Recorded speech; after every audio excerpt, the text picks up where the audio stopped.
Good afternoon, everybody. I'd like to call the meeting to order, and I see everybody's here, but I think Councillor Chatton is running a little bit late and will be here shortly. Disclosure of pecuniary interest and general nature thereof. Seeing none, following items will not be dealt with. Number 2 to 10. Deputations, I believe Chief Callahan will be here at 1 or 2 o'clock, 2:30. He has something that he can't get out of. Councillor Chatton is here now. So we'll move to Committee of the Whole. I need a motion to put myself in the chair. Councillor Kelly, Councillor Enright Miller, all in favor, carried. Some housekeeping, capital items, resolution of the report of engineering 2023, providing background information on the construction budget for Belleville sewage pumping station, phase 1 Sydney Street, widening, Sydney Street, Bridge Street West, intersection improvements, Bridge Street West, reconstruction Highland Avenue, as referred to capital budget item 241001, moved by Councillor Brown, Councillor Chatton, all in favor, carried. 8A2, wastewater treatment system, past budget accountant consolidation, and additional funding capital project item. If I could get a mover to move that to capital item 241025, Councillor Chatton, Councillor Mlett, all in favor. We will now call upon the Treasurer, Director of Finance, for a chat.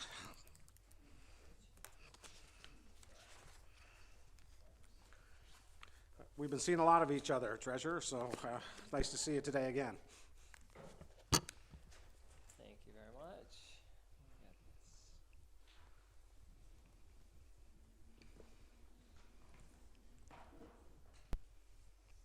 Thank you very much. Good afternoon. Today we'll go through the 2024 proposed capital budget. Just as a starter, I'd really like to thank the management team that helped to bring this together. And a special thanks to finance support staff in particular as well, Brian McNevin and Kyle Bertrand, who are responsible to make sure that those packages got in front of you today. If there's anything unclear throughout the presentation, don't hesitate to ask. So the city completes 2 budget exercises, the capital budget, which we'll be reviewing today, and then in February 2024, we'll be going through the operating budget. For the capital budget, we're specifically looking at the significant capital expenditures of the city. Generally speaking, those are greater than $3,000. And the capital budget process was updated this year for a broader public engagement process. Started the capital budget process early with additional budget content development, website enhancement, and 2 public surveys were completed to inform both the guidelines and provide feedback on the capital budget that's in front of you today. Departmental submissions were completed, each submission reviewed with staff, CAO, Treasurer, and ultimately EMT and the Finance Committee. And the proposed project list was edited and modified to ensure that capital budget is in line with the council guidelines that were established, our corporate asset management plan, as well as our infrastructure phasing and growth strategies. In addition to these guidelines, it was really important to make sure that we had a capital program that was manageable both financially, but as well as operationally. We have a large number of capital projects that are already currently outstanding, so bringing forward a project that could be accomplishable.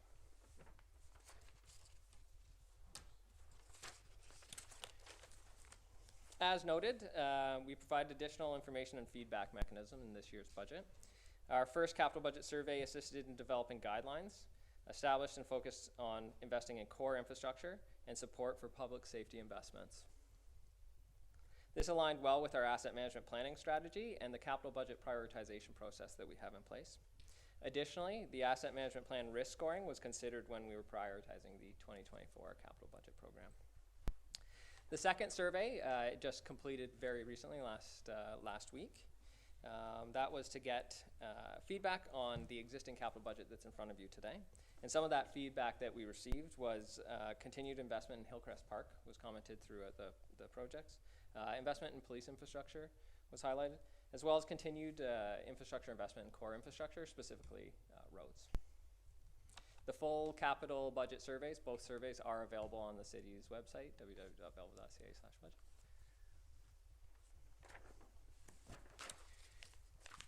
So just to go through the actual capital budget content as we go through the budget summary and the detailed justification sheets. The summary sheet provides a listing of all of the capital projects that are being proposed for 2024, with the total project costs identified in the 2024 budget column. Listed beside this is the proposed funding breakdown for each project.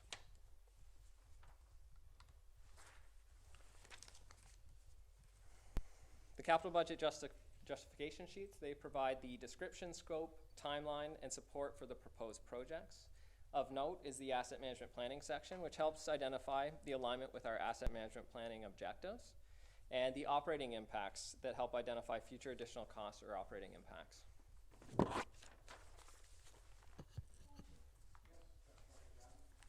Councillor Chatton? Thank you.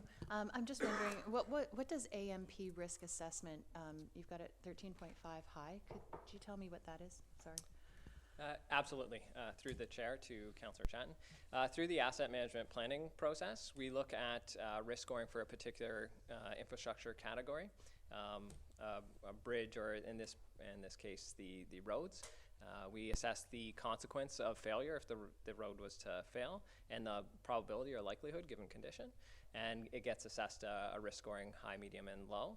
And the higher the risk, the more that we'll want to address those needs. So we take that into consideration while we're going through and prioritizing, identifying what infrastructure we want to bring forward for the budget. No problem.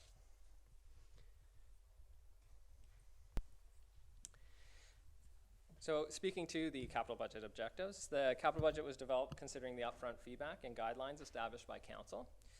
These guidelines focused on selecting and applying funding to core infrastructure projects, bring forward an increased capital budget, and this was to help reduce the infrastructure gap that the city has. And we had pegged about $65 to $70 million range as that capital budget program. And in the case of funding constraints, prioritizing based on that evaluation risk score, as well as giving weight to core infrastructure projects. This budget also focused on growth projects that are tied to our strategic priorities and approved infrastructure plans. Plans such as Transportation Master Plan, Development Background Study are just a few that are integrated into our asset management plan in the budget that's before you today. Also noted, scores for each project are shown in the capital budget summary in the score column. These are scorings that are aligned with weightings for public safety, service level maintenance, strategic alignment, financial and economic impacts, and timing and community support. These are also used to prioritize the capital budget that's in front of you.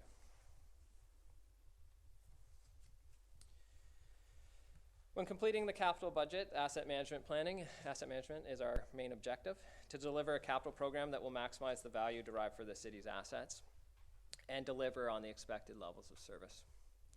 Asset management planning is now a legislative requirement, and we're currently working towards phase 2 of this requirement. And July 1st, 2024, the asset management plan must include all of our assets. In July 1st, 2025, the plan will include proposed service levels, life cycle maintenance, and financial strategies. Once phase 3 of the plan has been completed, we'll be looking to provide an update to the asset management plan on an annual basis. Legislative, we will be required to do that on a 5-year basis.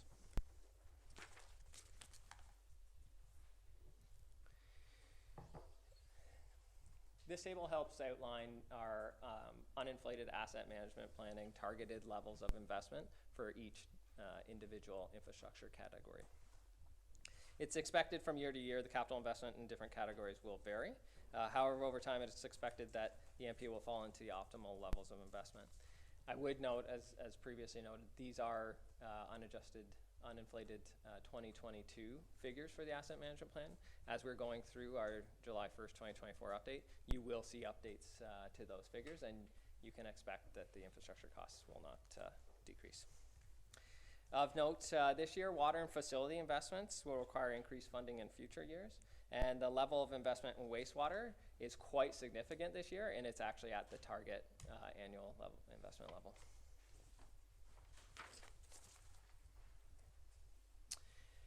This slide gives you a breakdown of the 2024 capital budget. The budget's comprised of 30 projects at about $70.5 million. 5 of these projects are continuations related to projects that were previously approved. These represent subsequent phases or additional funding required for projects initiated in earlier budgets. The major projects are asset management related. Major project reconstructions, rehabilitations for existing service levels for the number of projects. And then you'll see the rather large figure for new projects is related particularly to the Belleville pumping station and is in line with the city's growth strategy and represents the largest expenditure on the capital budget.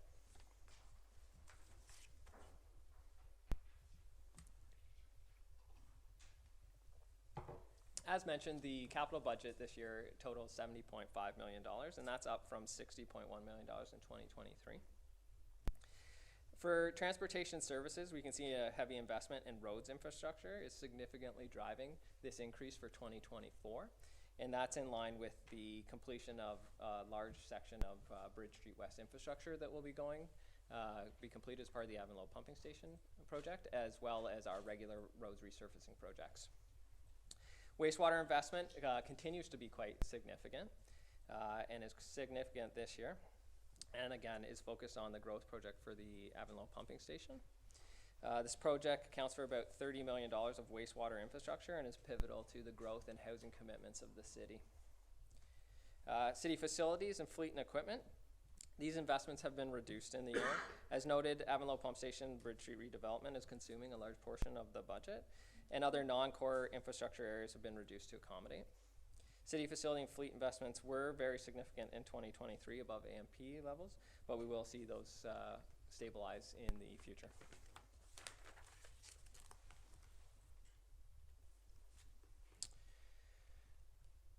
As noted, projects provided by the departments were edited and modified as part of the review process. You've been provided a list of the capital projects that have been deferred to 2025 in your package. In preparation of the capital budget discussion with staff, we determined in order to keep the budget at a manageable level, some projects could be deferred to future years. These projects serve as a starting point for the following year and could be considered some of the top priorities that we'd be looking at for our 2025 capital budget.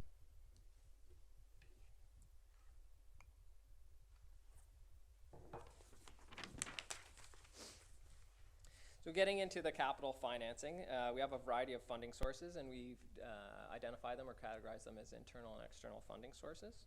The internal financings derive from reserve funds, that's both user-rated and taxation-funded reserve funds, as well as long-term debt. This year representing approximately 82.6%. And external financing coming from the forms of grants, donations, federal and provincial funding, and that representing about 17.4%. The shift between 2024 and 2023 is largely related to the long-term debt commitment from the growth project that is proposed to be undertaken.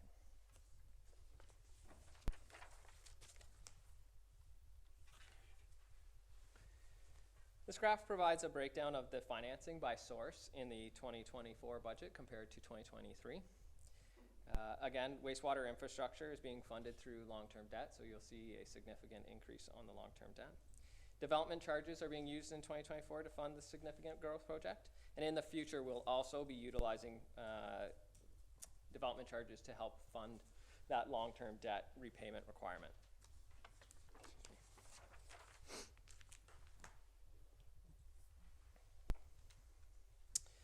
Reserve funds represent an accumulation of resources that are set aside for savings for future needs.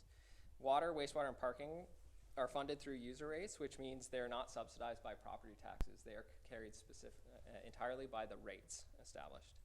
Water and wastewater are both subject to provincial regulations, including those issued in the Municipal Act and the Safe Drinking Water Act, and are required to be self-sufficient. Parking services is currently undergoing a rate study exercise to ensure appropriate funding for self-sustainability.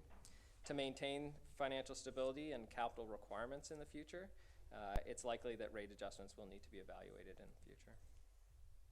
Budgeted transfers in 2023 represent about just under $14 million, and we'll be proposed to be using about $8.9 million from reserve funds to fund user-rated capital projects this year.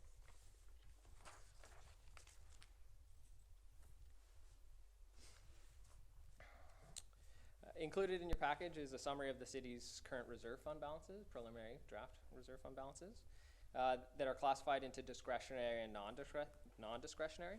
And the following table provides the discretionary reserve funds and their purposes and sources of funding.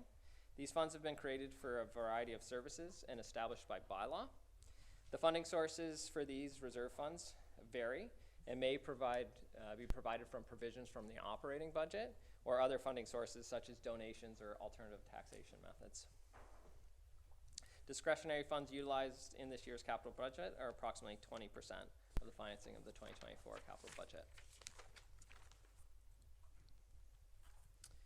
Non-discretionary reserve funds represent deferred revenue, which has been segregated due to regulation. These would be things like the Building Code Act or provincial gas tax, which is regulated by agreement with the funds. Non-discretionary reserve funds utilized in this year's capital budget represent approximately 15% of the financing. And it's important, as noted there, to ensure that we are maintaining optimal reserve fund contributions within our operating budget to ensure our asset management funding strategy is met.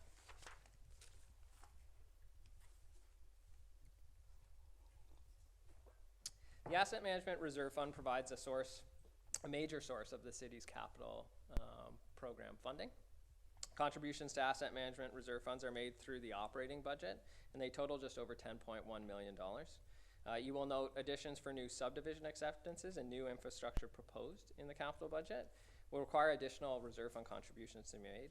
They'll be base adjusted into the 2024 capital budget, and they represent just under an additional $1 million contribution.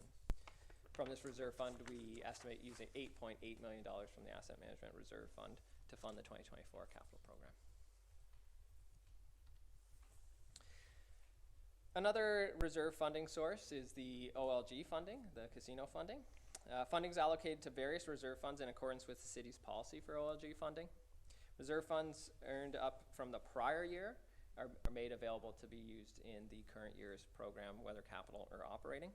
And this table details the particular financing for the capital reserve funds by specific area that are being applied to the 2024 capital budget.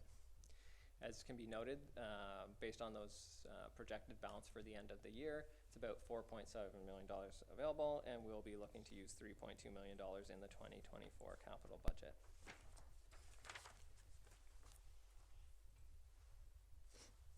The Canada Community Building Fund previously was named the federal gas tax. It provides annual infrastructure renewal funding for a variety of service areas, including roads, bridges, water, wastewater, recreation, and transit. Ontario's share of CCBF is over $800 million, and the funds are distributed to municipalities based on a per capita basis. Annual funding received in 2023 approximately was $3.4 million. Our 2024 allocation is still to be determined. It's outstanding, but this is annual funding that's provided to the municipalities from the federal government, so we don't expect to see much change in that figure. In 2024, the capital budget is proposed to be applied to the Belleville Pump Station project and Bridge Street reconstruction. And this is in line with the applications and our guidelines of prioritizing funding from grants to our higher priority projects.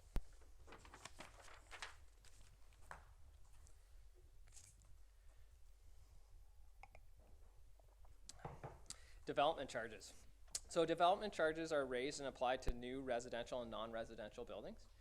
These fees are in place to help offset capital costs of growth paying for growth.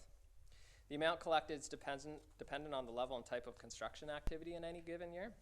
In 2023 and 2022, the city had a significant amount of collection and waivers of DCs that has accumulated a fair amount of funds in the DC Reserve Fund.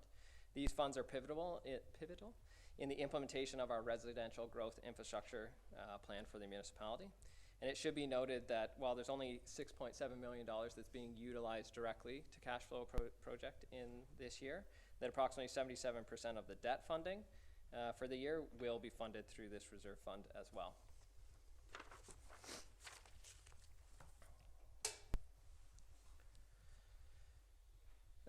The Ontario Community Infrastructure Fund, or OCIF, it's a primarily asset management funding source for the 2024 asset management planning initiatives. We're looking at applying about $7.6 million, and again, aligning with our guidelines for applying infrastructure funding to the highest priority needs. is being applied to the Belleville sewage pump station.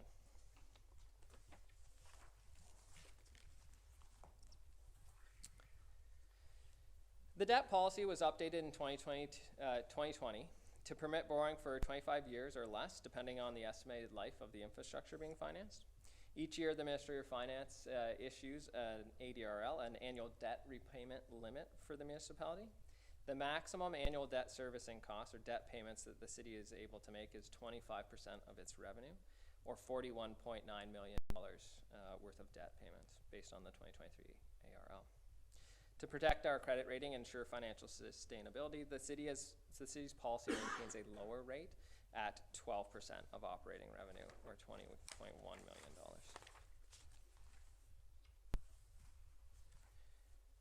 So again, a bit of the funding story of the 2024 budget.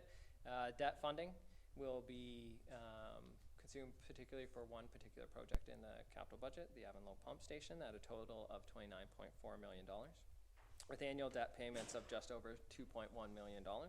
And the table above outlines the breakdown between what portion of the debt is tax funded and what is user rate funded. However, it can be identified that the offsetting development charges is reducing the tax funded debt to zero, and the remainder of the debt will be funded through user rates, and that's specifically wastewater rates. And the story with that too is while we be receiving the development charges to help pay down the debt, we'll also be generating more housing growth, which will then be hooking up for more assessment as well as more connections to our system to provide user rates to support the infrastructure.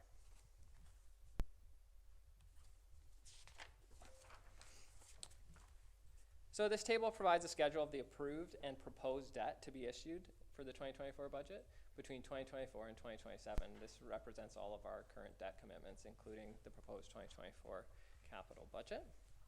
An estimated of $100.8 million will be issued within this period, broken down $58.5 million funded through taxation and $47.3 through user rate funded.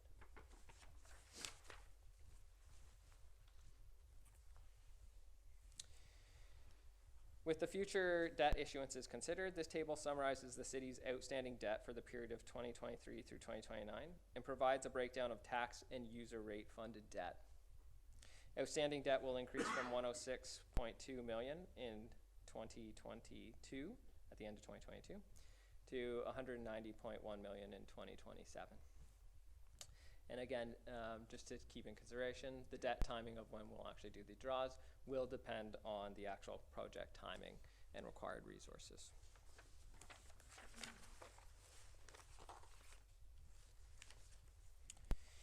This table summarizes the debt servicing costs for the forecast period 2023 through 2029.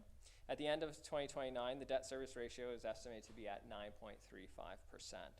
As noted previously, our debt policy limit is 12%, so it is estimated to stay well within this range.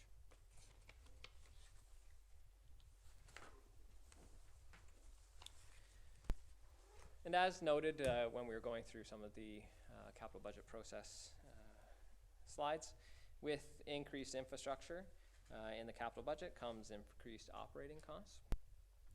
And while external financing often is available to finance acquisitions, ongoing operating costs are often our responsibility and borne by taxes and user fees. Estimates for our operating impacts have been identified on each capital budget sheet for 2024. Based on these projections, about $841,000 will be added to the capital contribution requirements that you'll see in the 2024 operating budget.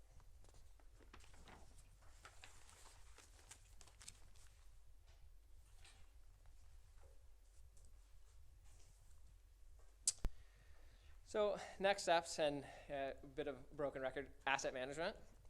Continuation of our asset management planning activities will be the main focus for continued long-term capital planning. Some updates, enhancements to the plan for this year will include our detailed 10-year capital plan and more council and public engagement in our asset management planning process as we lead up to our July 1st, 2024 deadline. While the asset management plan has addressed condition at higher levels, staff are recommending detailed condition assessments continue to be carried out in line with our asset management planning activities. And of note, particularly, We've just approved in a few council meetings ago the building condition assessments, where we'll be able to get a much better condition information and provide capital requirements for all of our facilities in the near future.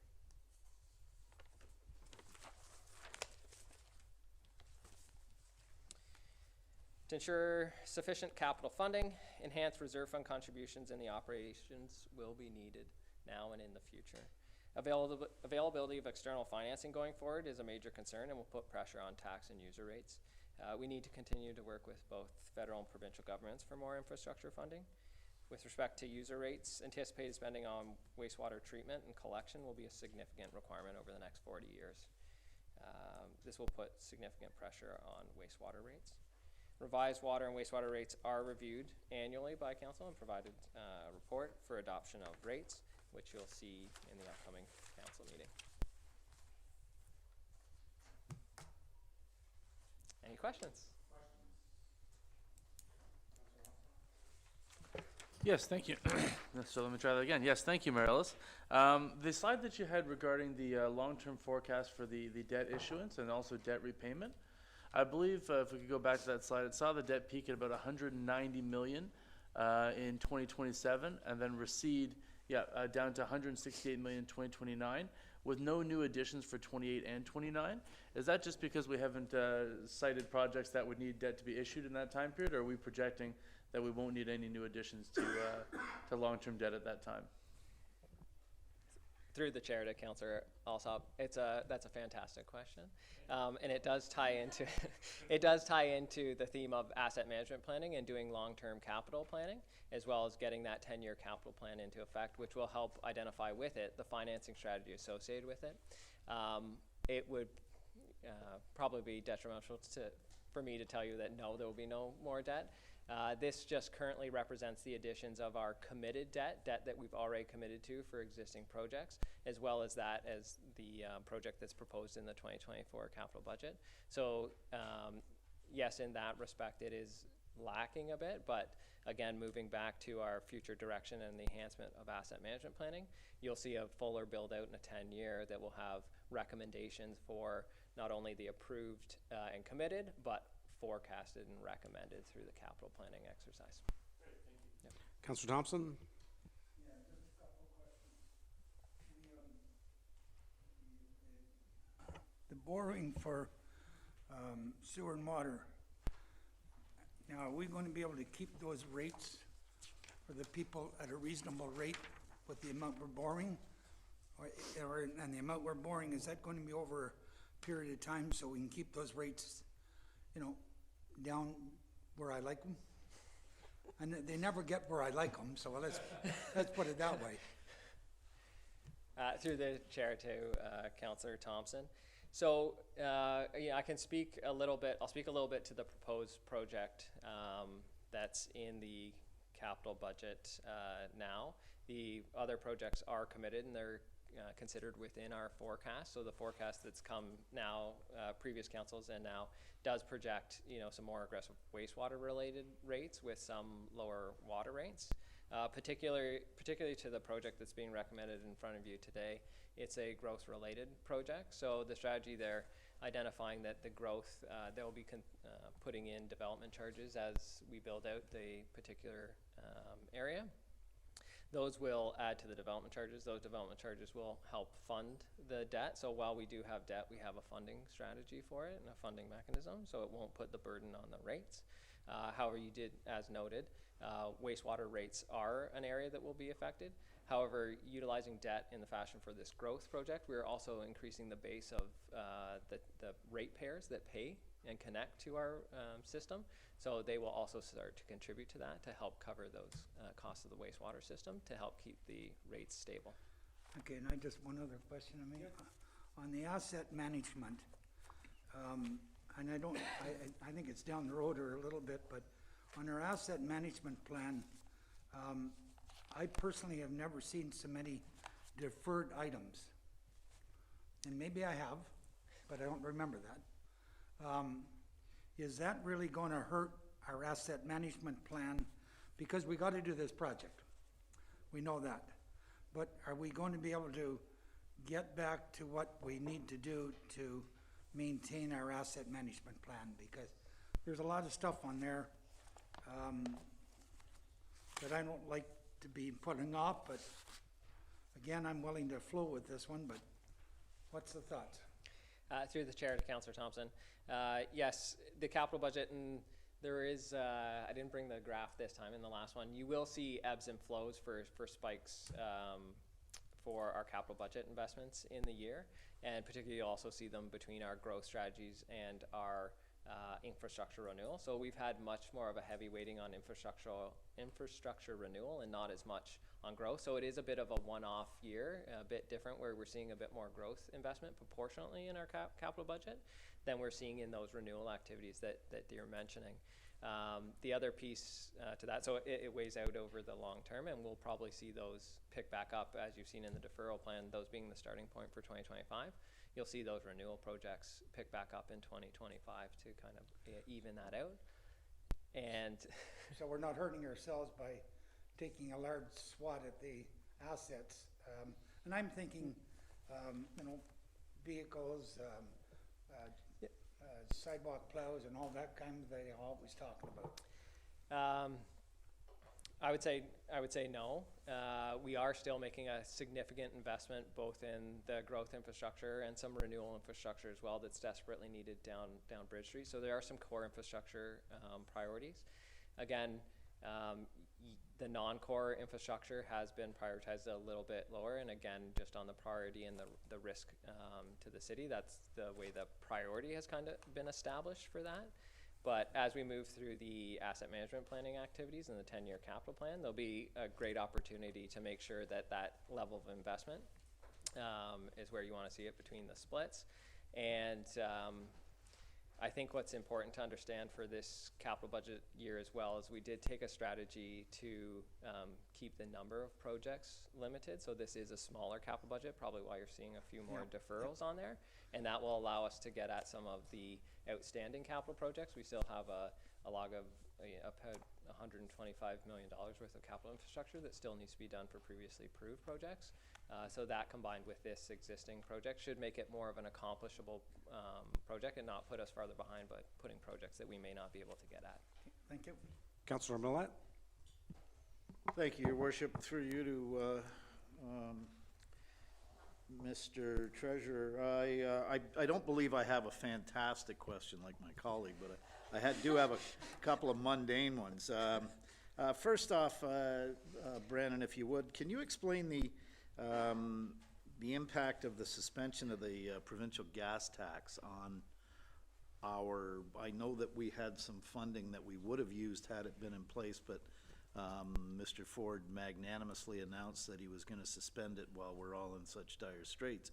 But we all did come, as we saw in some of the previous budget lines, to expect that revenue. What was the impact of that? Through the chair to Councillor Millet, so far we did have some stabilization while they froze those provincial gas tax funding. We are still awaiting the allocation. That is an annual where we get an allocation letter. We have stabilized. Our revenue for provincial gas tax has not been affected. However, the province and federal government have looked at a potential change for more stable transit funding, and we're still, unfortunately, awaiting more information on that program as it rolls out. So far, our provincial gas tax has not been affected. We haven't had projects that prioritize or were available to bring forward at this point, and we still have, speaking to that outstanding project, still have a number of transit projects that we're working through. So trying to finalize those before bringing forward additional gas tax projects. All right, and one further, if I may, Your Worship, on as it applies to capital budget item 24-1001, and that would be the Avonlaw Sewage Pumping Station. I note further into the report on that following key funding sources for this project are detailed, and currently on that project, I believe $826,700 of the Building Faster funding is being applied to this project. So on paper, we're counting on $826,700 of that. And as we've heard primarily from the warning bells sounded by my colleague, Councillor Carr, that we may or may not reach that target, and that funding may in fact just be a pipe dream. What is our contingency if we can't secure that $826,700 from the Building Faster funding? Through the chair to Councillor Millette, you were wrong. You did have a fantastic question. Sorry, it's a little grim, but it's not, I wouldn't call it fantastic. Thanks. Yes, and very good point. We are counting on that, and we do believe that we will have the housing starts to support that. However, time will tell, and we are working diligent with the province to come to agreement on what our housing start numbers should look like. However, yes, there is additional funding aligned with the OSIF funding project that was, project funding that was allocated to this. You'll note it wasn't fully utilized, so we will have some. If we don't get that provincial funding, we'll take the other. Thanks very much. Thanks. Okay, anybody else? I need a motion to receive. Councillor Ossop, Councillor Enright Miller, all in favor? Carried. Consent items, I'll need a motion to move into budget. Capital issues, number 1 to 10:30, 101 to 10:30. Moved by Councillor Ossop. Councillor Brown, all in favor? Carried? No. Motion to recess.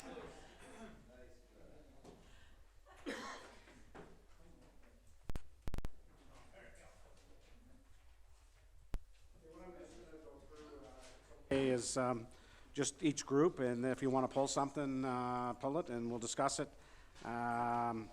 So the first one is 101, which is the big one, I guess. Do we need a motion, I guess, to put this on the floor, or no, just on the end, eh? Yep, okay. Discussion on this project. Councillor Carr? Yes, thank you, Mayor. I think it's important because I know that we have received comments from the public, and it was mentioned by the Director of Finance that particularly long-term debt related to user rates is kind of back-ended in terms of development charges will offset those costs and help with that repayment. So growth will pay for growth, I think is important.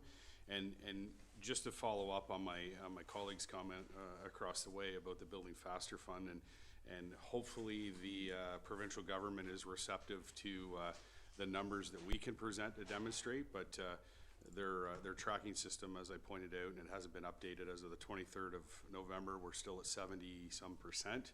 So it'll be interesting to see how that works out. But just speaking to the Building Faster Fund as a program in and of itself, the province introduced this with great praise as a way to help with infrastructure growth in order to get houses built.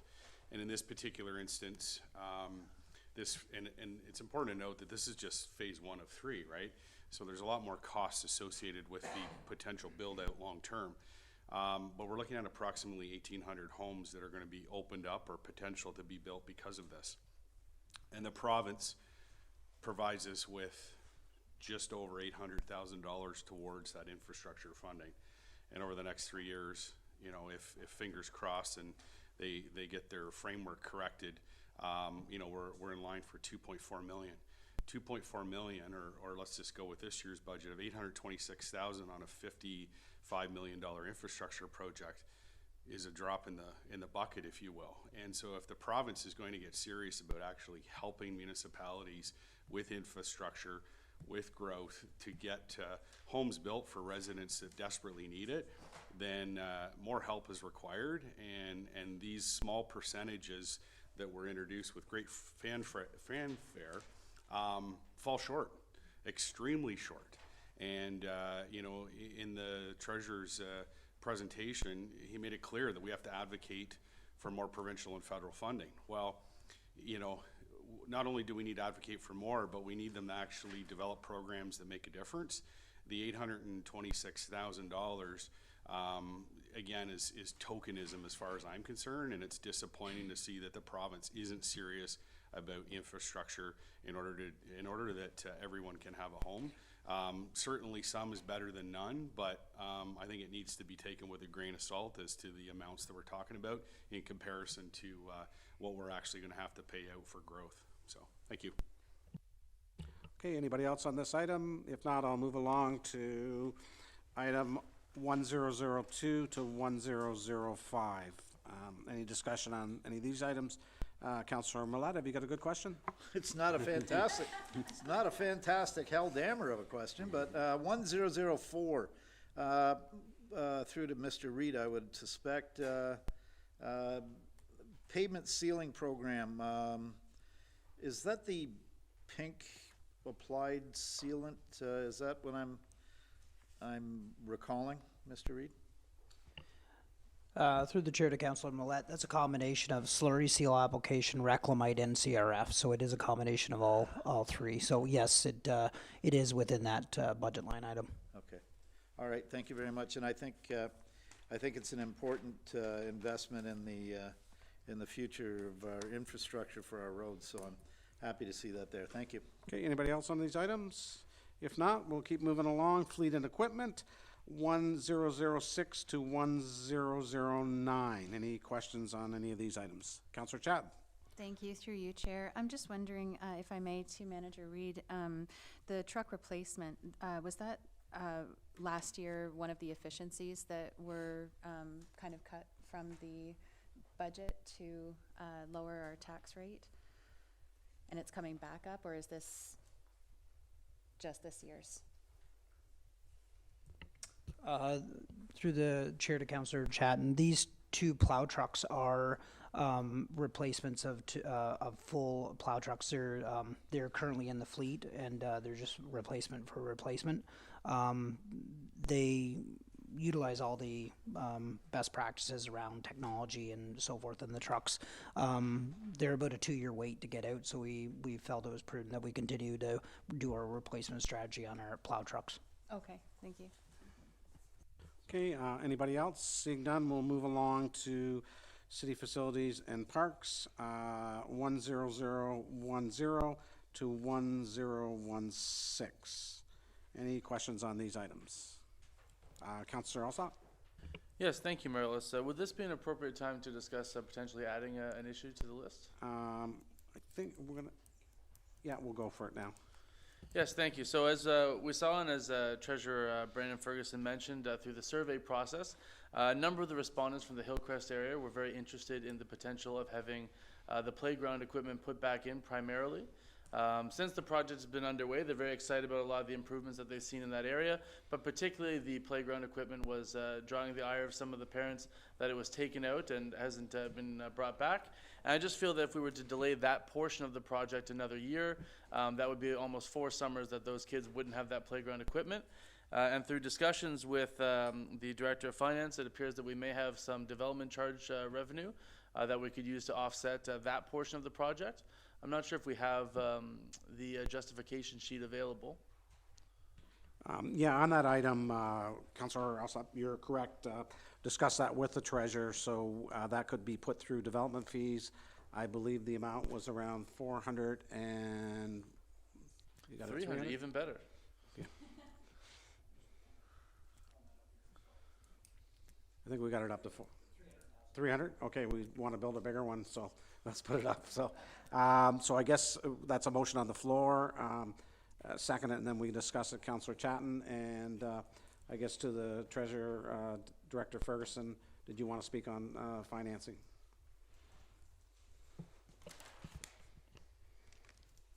Through the chair to council. Yes, we did take a look. The development background charge study does have playgrounds identified within it as a funding, so new playgrounds. This would be one that would be eligible. The level of service identified for those playgrounds was probably closer to about the $300,000 level. I believe they were less than that. However, when inflated since that time, that would be about the level of service for playground requirement. Okay. So it's okay to put it in for 400 or 300?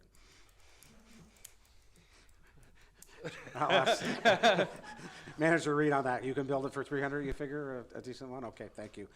Discussion on that item then, all in favor, carried, thank you. So we'll add that as a budget item. Any other discussion on any of these items that are here? Seeing none, we'll flip the page then. And we will go to items, a simple item is 1017 on the stormwater services, additional funds. Any questions on this one?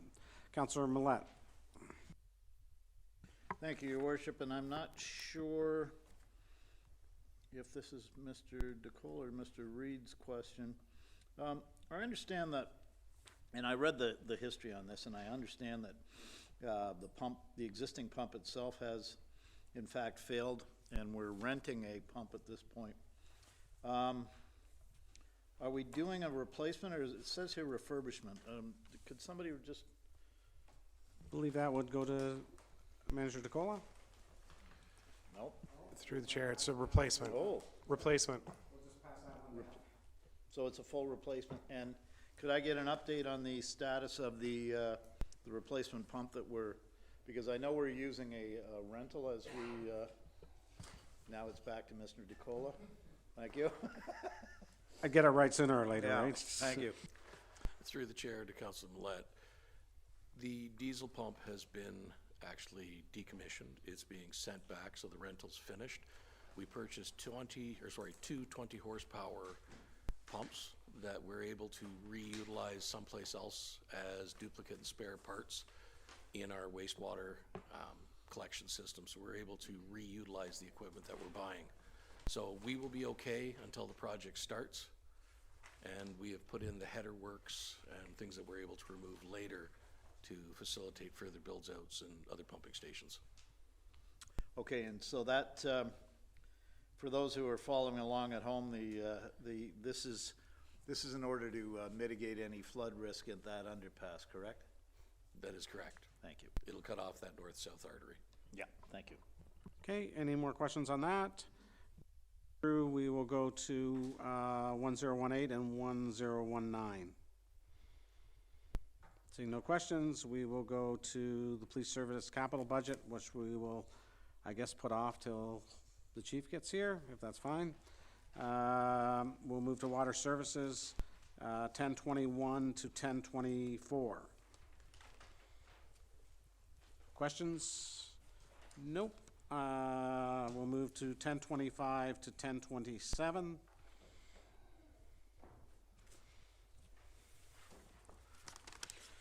Okay, 1028 to 1030.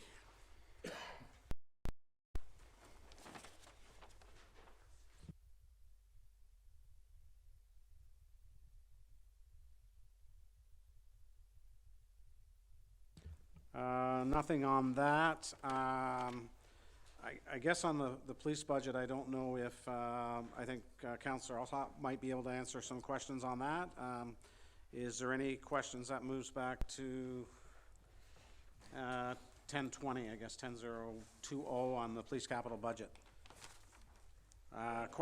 Well, you can stand up there, sir, or you can do it from there. Just, you're fine. Yeah, get your steps in.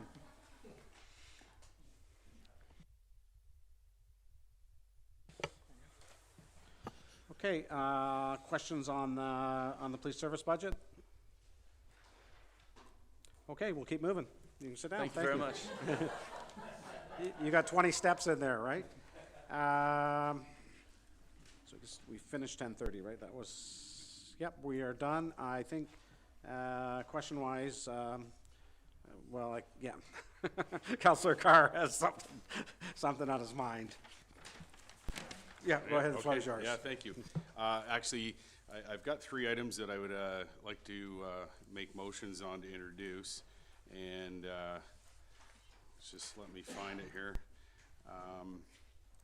You're going to introduce one at a time and we'll get it moved? Yeah. Perfect. So the first one move that be added to the budget is whistling cessation, CP rail crossing upgrades at Elmwood Drive and Mitchell Road, 350,000. With 175,000 from reserve fund and 175 from grant. I believe all my colleagues have the justification sheet on that. and it would be subject to Transport Canada grant. So I'll move that and I'll speak to it. Okay, seconder, Councillor Brown. Councillor Carr, you're Yeah, up. thank you. So just, obviously, it's a public safety component. These are the last two crossings in the municipality that don't have the arms, and so with that, they have whistling. Some residents in the area obviously would prefer not to have the whistling, but in order to do so, you have to have the upgrades. And unfortunately, CP Rail said, yeah, great, go ahead, but you would have to pay for it. So here we are. But I think it's important from a safety perspective with these crossings to have them upgraded no different than we do anywhere else in our municipality. So while the whistling will stop, the greater issue here is that it's proper crossing with proper controls, which I think adds to safety, particularly these two areas which are very rural and can be dark. So having this better control will certainly add to public safety. Questions on that at all? Councillor Ossopp? Yes, thank you, Mayor Ellis, and glad to see this is being brought up today. I often cycle through that area, and I can tell you that those traffic crossings there are quite treacherous with the rail and not having the proper arms in place right now. And certainly you can appreciate that if you're living next to that crossing with the whistling at current, it would be a nightmare all day long. So very happy to see this come forward. Okay, seeing no other questions, all in favor? Carried. Councillor Carr, you're up. Yeah, thank you. So the second one of three that I'd like to introduce is the Ashley Street Sidewalk, Doucette Road to Foxborough Public School, design only, in a budget amount of $100,000 from the reserve fund, and I'll speak to it. I'll need a seconder for that. It's Councillor Brown. Yeah, thank you, Mayor Ellis. So this is one that we've certainly heard at Transportation Committee. Councillor Brown and I have heard from our constituents, and as the Foxborough community continues to evolve and turn over, if you will, younger generations are moving into that neighborhood, and a lot of kids are walking to school, and right now are walking on the road. And so from a public safety perspective, having proper sidewalks in this area will go a long way. Certainly we want to encourage students to be able to walk safely or cycle to school, and having this available to them will allow that to happen. So again, this is design only. It puts the work behind the scenes, if you will, and then it'll get in the queue and hopefully fit into a future budget. Questions on that? I'd just like to make a comment. I had a lot of public input on what your motion there is, and thank you for getting that on the floor. All in favor on that? Carried. And Councillor Carr, you're up again. Yeah, thank you. Last one, I promise. Last one I'd like to introduce is the Riverfront Recreation Trail Extension North, design only, for $170,000. $159,000 would be through reserve fund, and $11,000 would be through development charges, and I'll speak to this one. Seconder, Councillor Brown. Thank you, Mayor Ellis. This one here has been a thorn in my side since my very first term in 2000. And as we all know, the 401 is a major impediment to connectivity in our city. And even back in 2000, in that very first term of mine, residents, and it certainly wasn't built out like it is today, were even then complaining about the fact that they don't have an active transportation option over the 401 that is safe. And as that area continues to grow, the demand for that type of option is there. Now, we've had MTO here a few times over the terms, talking about the great plans that they have for 401 expansion and a complete rebuild and recalibration of the overpasses, which will have active transportation infrastructure in place. The problem is, when will that happen? And I really am losing out in patience in terms of waiting for that day. And so I think it's incumbent upon us as a municipality to take the lead on this. We have had some preliminary design work done. It was funded through a previous budget. And so from an engineering perspective, it can be accomplished. This would include extending the trail out into the river, going under the 401 bridges and pop up the other side. And I know that there could be naysayers out there that say that can't be done, but we have a riverfront trail that I was a part of in my first term that said it couldn't be done then, and it's enjoyed quite immensely. And so this is design only, again, to get us into a position that as we balance it out with other projects, that at least we have consideration for moving this forward. you know, when you look at other municipalities up and down the 401 that have north and south, they don't have this issue. And so, to me, we have to start moving in that direction and actually come up with a solution. So I hope we can have support. Thank you. Okay, any questions? Councillor Chatton? Thank you, through you, Chair. We've only been waiting 24 years. That's not too bad. I'm just wondering if there's any provincial funding that we could apply to in order to wrap that in, rather than it coming out of budget for the municipality.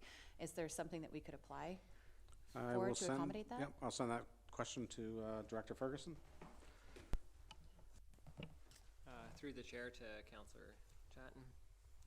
Currently not aware of, or there's not a provincial funding pot that jumps out. We do have some provincial infrastructure that the city receives, but as far as grant programs, there are some active transportation related grant program. However, that program's not open right now for intakes, but it may be an item that would qualify in the future. So just to be clear, if we did put this on our radar and passed it as something that's going to go through planning, then that could be a consideration? Yeah? Through the chair to Councillor Chatton, it could definitely be identified as deferred as one of the primary projects. I don't have the particulars. It's on the active transportation in front of me currently to confirm 100% that it would be the most viable project for the city and meet all the eligibility requirements. So we would have to look into that. Councillor Millet? Thank you, Your Worship, and I'm just going to speak in support of the motion. I think that we're justifiably proud of the trail system we have south of the 401 in this city, and it's massively used. We have seen in the last several years the buildup of population base and street network in the northern portion of the urban area, north of the 401. This is a natural link to that. We see that every day on our trails we have more and more people cycling, skating, you name it, walking, jogging, and this is a natural link to that, as well as, we don't want to lose sight of the fact that we have a lakeshore trail, and there's a network that's loosely but not much ballyhooed lakeshore trail. It literally runs the circumference of Lake Ontario. This could be a connecting link, and a very important connecting link, to the Millennium Trail, which runs north of us. So whenever we can link and expand these trail networks, I think it benefits all of our communities. So I'm fully in support of this. Thank you.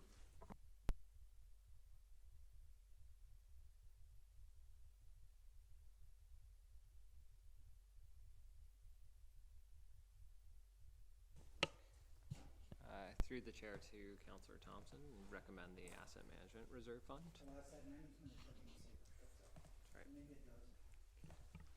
Okay, thank you, Councillor Thompson. We have Councillor Brown.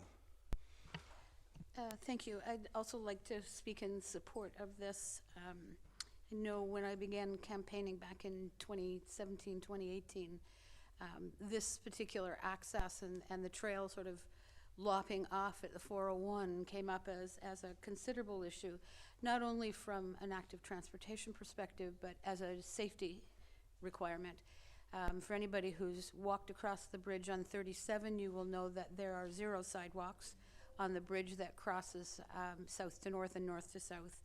And it's been my experience that people actually do cross by going into the median. I've actually witnessed myself, a mom with small children and a stroller, going across that bridge and being in the median.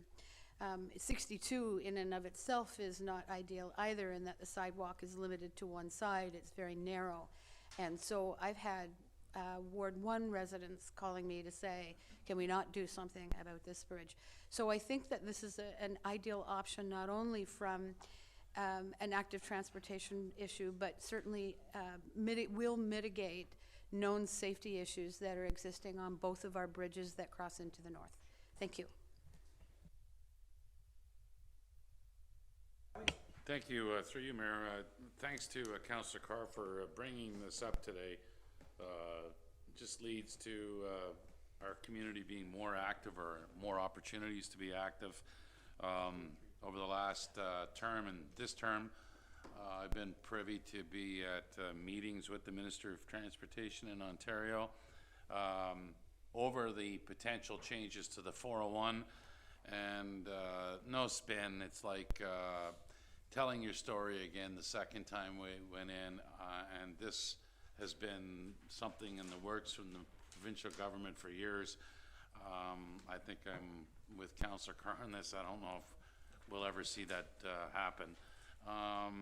My question would be to Councillor Carr, it sounds like you're going to get the support today from your colleagues, but when would you want to see this completed, that you can bike into Belleville, or if you do happen to walk, you could walk into Belleville with no worries? He's got an ATV. When do you see that happening? When would you like to see that happen? Councillor Carr, to you. Yeah, thank you. So I do walk. I think your words were, if through you, I think his words were, if I walk. I do walk. Don't cycle as much. Definitely ATV, but those stay north of the 401. You know, in this particular instance, sooner than later, obviously, through you, Mayor, would be my preference. But this, again, is for design only, and this gets it in queue. Obviously, when we get into the actual capital costs, you know, in the justification sheet, they're, you know, projecting about $3.5 million, which is significant. You know, obviously, and hopefully development charges can be included in that, because part of the trail is to service that new development area and the population that live within. Sooner than later, but obviously we have to evaluate that in competition with many other projects. So obviously next year, but you know, I respect that we only have so much money. Yes, thank you, Mayor Ellis, and I just wanted to voice my support for this motion as well. In my other vocation as a purveyor of fine bicycles, this is something that people bring up to me all the time, is the unsafe crossings over the 401 to get into the more rural area of Belleville, which is a beautiful area to cycle in. But of course, if you're going up Sydney Street, no sidewalks on that crossing. 37 as well, no sidewalks, and so you're often put in a very dangerous situation if you want to get out of town to enjoy some of the less congested and more rural roads of the city. I think, as has been mentioned by other councillors today, this is a great link in what would be a full kind of circumnavigation of the Lake Ontario through cycling trails. It would allow people from north of the 401 to get into town and vice versa. And really, one of the things that separates us from a lot of other municipalities our size is the amount of waterfront that we have to enjoy, both in terms of riverfront and the Bay of Quinte. And this would be a great extension of that, allow people to link up to other trails, and just a great thing for recreation, for safety, for tourism. I think it's a home run, and glad to see this come forward from Councillor Carr for design only, but that gets our foot in the door, and we'll have a plan to move forward with if funding or opportunities ever occur in the future. Thank you. Anybody else on this? All in favor? Oh, Councillor Enright? No. All in favor? Carried. Anybody else? Councillor Thompson? Yeah, I'm just going to, I know it's not going to be in the budget. The Act of Transportation, somebody's always watching me. The Act of Transportation on Village Drive, it was taken out of the budget. The Transportation Committee has worked on this one for probably 3 years, and we had discussed doing the bumps on the road, other things, and I met with the people on the roads or in the residents.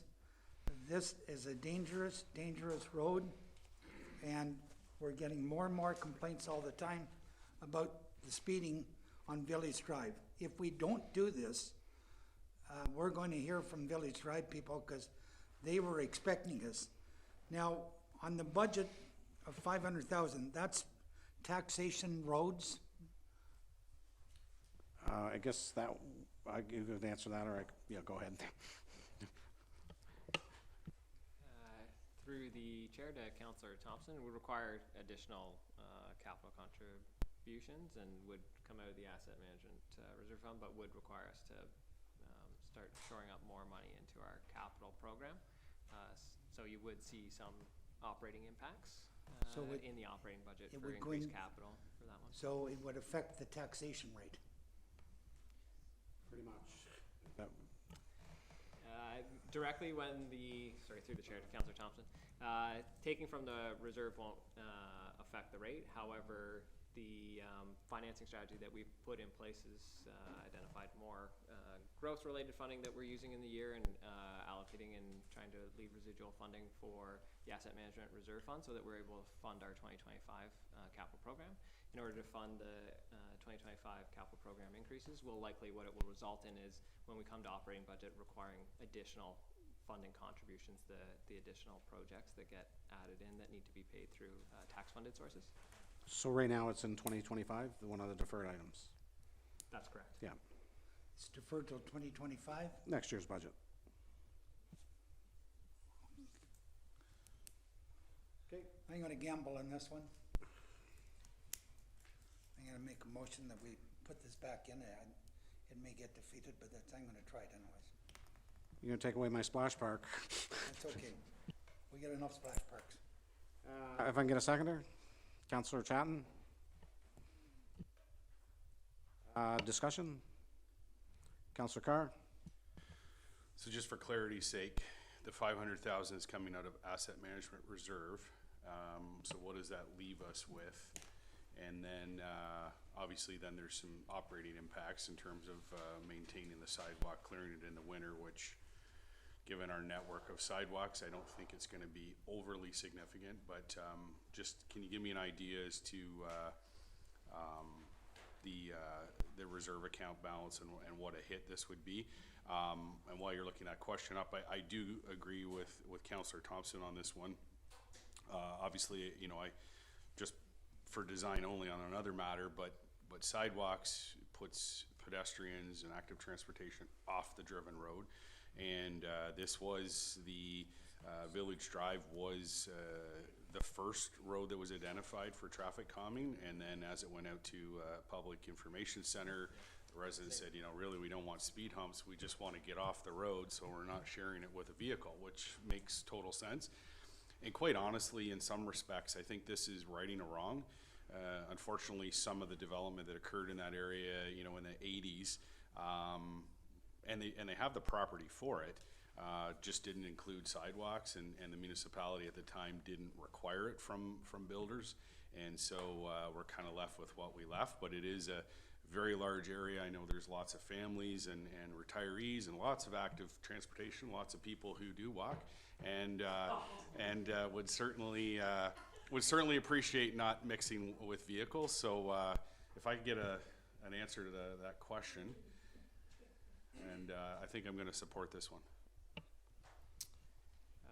Through the chair to Councillor Carr, the balance in the account is $16 million. We've applied, I think, another $500,000.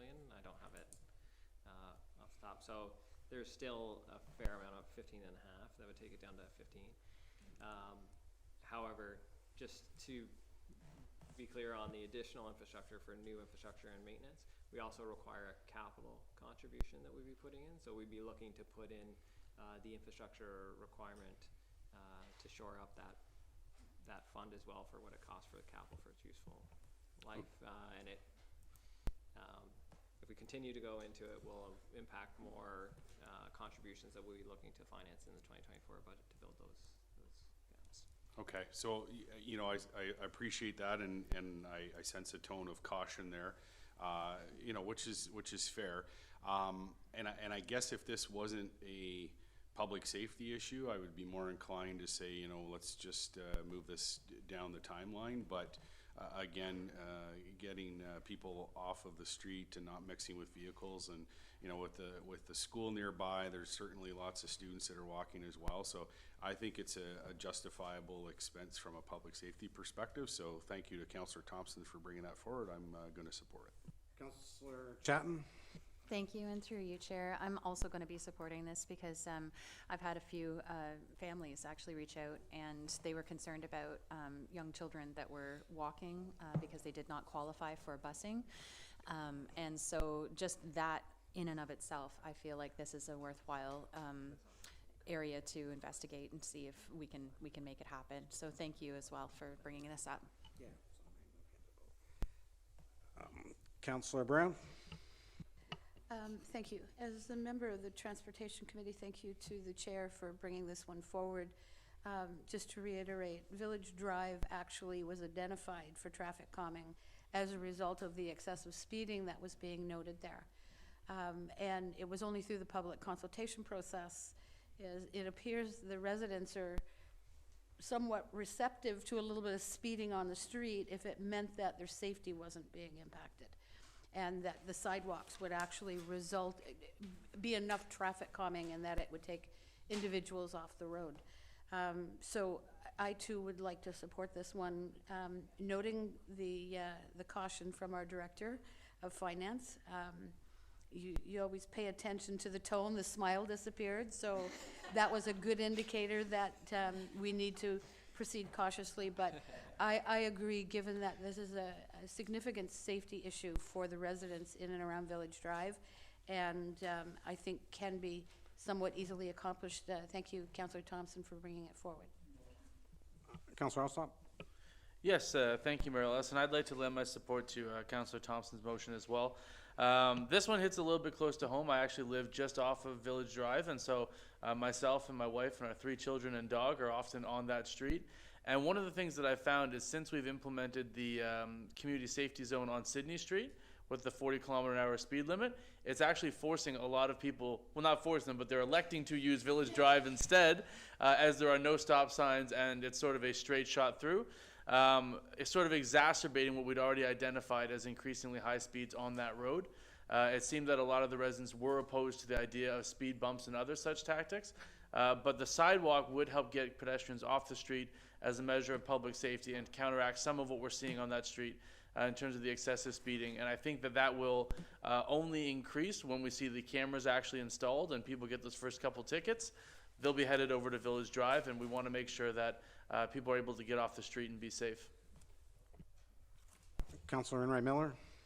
Thank you, Chair. Through you, I too will support this motion. I appreciate Councillor Thompson bringing this forward in a very high density area, and as Councillor Carr said, it's almost righting a wrong that happened years ago, and I think it just makes sense, so thank you for bringing it forward. I need some questions. Am I okay to go, Councillor Thompson? This is to Director Ashton, and I guess I'm kind of struggling with this project. Reason being, I know when I was in this chair, and you wouldn't be here at the time, Councillor Ashton, but I think it was in East Hill, we wanted to put sidewalks in, and the neighborhood outcry was against the sidewalks, and I'm just wondering, I know there's people in the safety issues that brought the sidewalks up, but it's something like the parking issue we're going through right now out on Highway 37 by the Frank Center. Has there been any surveys and actual staff energy put into this to actually canvass the neighborhood or talk to them? I know I've had some complaints on it, but I know if we do pass this, I'm going to have complaints of people losing their front lawns. So I don't know if that's a fair question. And my second question would be, I know your department is no fault of your department, but we've put a lot on your department for work. And whether that's the Loyal Secondary Plan, the Black Bear Ridge Plan, would you have time to do this project is the question. And I guess the other question would be, is there basically a consultant that we have to hire to figure out where the sidewalk's going, land acquisition, and then to design? So those are kind of 3. And I didn't write them down, so hopefully you remember them. So yeah, we would go through a regular process. We would look at the potential design options for the sidewalk. We would have a public meeting as part of the process, and we would come back to council, and that would include feedback on whether people do or don't want the project. So we would present that, or we would sort of have that as part of our overall project management.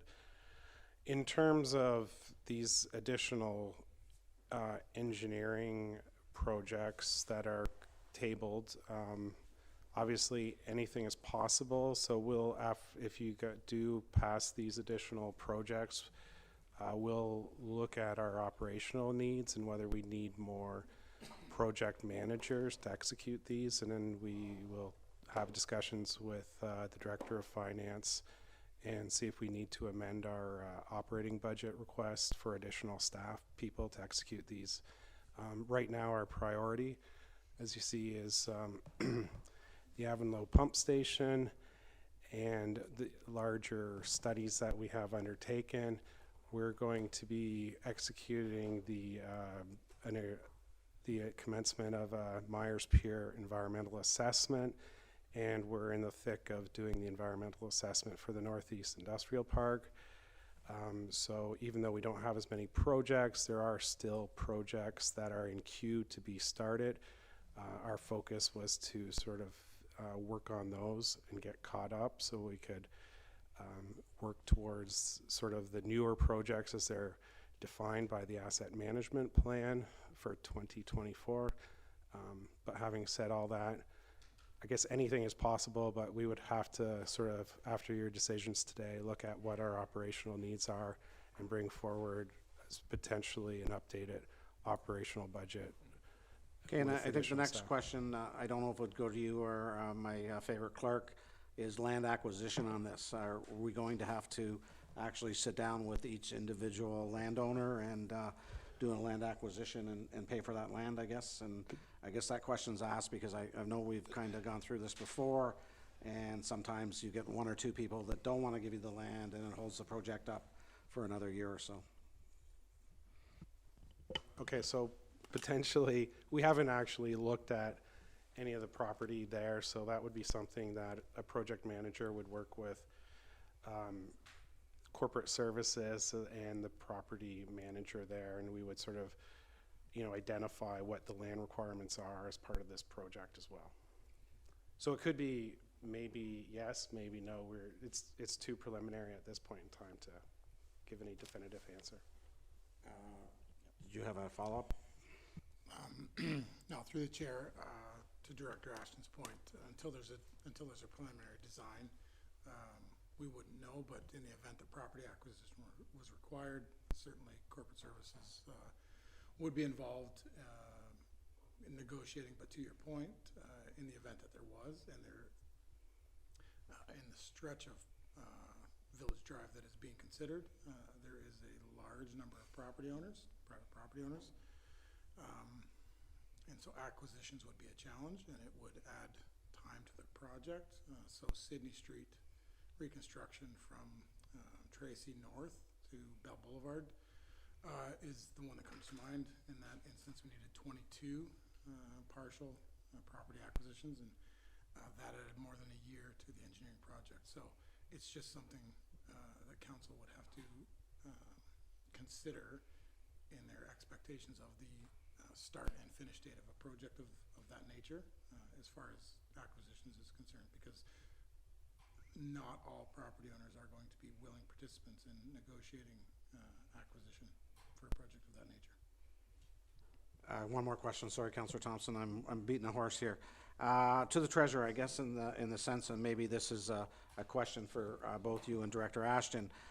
If this does passes, would it not be sensible, or could we send out public meetings and do all that before it's passed, because we know it's in the 25 budget? It doesn't sound like with the legwork on that this project will even be started with construction till the 25-26 season. So I'm just guessing or saying it, if we allot this money, are we allotting it that it's not going to be spent till obviously 25-26? Should we maybe not have some public meetings and put that out first? It's just a question, I guess. And I just know in past that this is the road we're traveling. Who wants to take that one? I think Steve's got it, Director. I think there's different ways of consultation, and I believe that, you know, though we've been challenged by staffing requirements, one of our projects we've yet to initiate is the Transportation Master Plan. And part of the terms of reference for the Transportation Master Plan update, I should say, is to look at sort of moving forward with sort of a sidewalk strategy and prioritizing which areas should have sidewalk construction. So there would be the opportunity for consultation there without being specific to Village Drive. Okay, did you want to add something to that, or no? That's a great answer. You're quiet. Councillor Thompson? I just want to finish up. just looking at and there's a lady there that came to our, two of our meetings, and spoke to a number of residents on Village Drive of them wanting the sidewalks. And if you walk down Village Drive, I think those lots are extremely large lots. And granted, you know, they're still going to maintain a large part of their lot by giving up sidewalks. Now, a question, would it be one sidewalk on one side or both sides? It would be on one side. Okay, Neighbor against neighbor on that one. yeah. That's good, we like that. That makes us nervous. Anyways, I just think it's too important to put off. And I'm confident that the city will do their proper analysis of designing it and have consultation. I know the lady that I've been talking with, I've promised that I would talk to her after our capital, and we're more than happy to do any door-to-door for the project, so. Okay, anybody else, Councilor Carr? Yeah, thank you. I have no more comment on it, and certainly appreciate my colleague's summary there. Two questions, though, if I could, through you to, I guess, Director Ashton. Director Ashton, can you just give us an idea in terms of, so this project goes forward, it's a sidewalk, what's done in-house, what's done through contract in terms of the labor? You spoke to resources in your department. Would all the design work be done in-house, or would this be a project management and then would be out for a contract to complete? Yeah, we would do it in-house and have a contractor to execute the actual construction part of it. Okay. And then the second question I have, and it's going to maybe be a little difficult, but on average, in terms of the road and then the road allowance, what's the typical measurement from center of the road out in terms of road allowance? Sure. Through the chair to Councillor Carr, typically a local street like Village Drive would be a 20-meter road right-of-way, so that's 10 meters from center line. Even if property acquisition isn't required, if we can fit the sidewalk within the road right-of-way, sometimes there's a public perception that they own to the curb, and they don't realize that the property line might be further back from center line than they were expecting. So there's still that public consultation process, even if there's not property acquisition required. Okay, and thank you. And I can appreciate the public consultation for that. You know, I'm not an engineer. I'm not going to pretend to be one, but I think that based on the road allowance that's there, that there probably is not property acquisition required. You know, it's interestingly enough that right now the way our connection bylaw works is if a pipe goes by an already existing house, they're required to hook up, no ifs, ands, or buts about it. And it's interesting that that's okay, but placing a sidewalk, which potentially could be on city property, is suddenly has to be a little bit stick-handled. I think some of the consultation that's occurred, and I know I'm providing commentary, but in answer to those questions, I think it's doable. I don't think that we're going to have property acquisition issues, and given the fact that there was heavy public consultation as part of the speed study and everything that's gone on there, this came out as the resounding response that the Transportation Committee then turned around and said, okay, we're not going to do traffic calming on this road because overwhelmingly people said, no, we don't want that. We would prefer this. And so I appreciate we'll have to do a little bit of consultation again, but I'm pretty confident that that consultation is going to give us the same result. So thank you. Okay, I guess seeing nobody else, we'll call the vote on this. All in favor? Carried. I need now amended motion, a friendly amendment to add everything that we added, rather than say that 101 to 135. Motion, Councillor Alsop. Friendly, a motion with Councillor Alsop and Councillor Brown on that. Okay, and then call the motion as amended. Councillor Chatton, Councillor Carr, all in favor, carried. We need, no new business.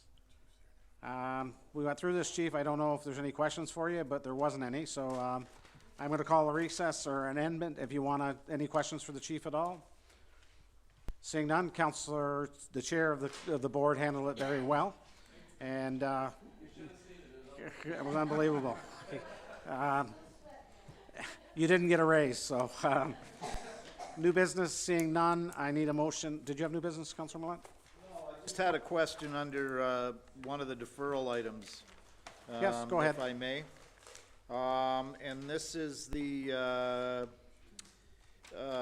item Front Street Upper Bridge Rehabilitation Construction for EDS. And I noticed that this was outstanding budget deferral of 2.7 mil, 1.3 total budget deferral of $4 million.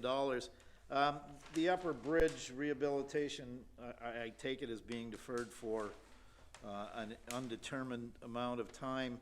I remember the last council, it was brought up by, I believe, the former mayor, that there was possibilities that we may even close that bridge, make it a pedestrian, an active transportation bridge only, an event space, everything from, I don't know, a river feature to who knows what, but can somebody please tell me what the status of that is? I'm just, I'm a little confused as to where that's at right now.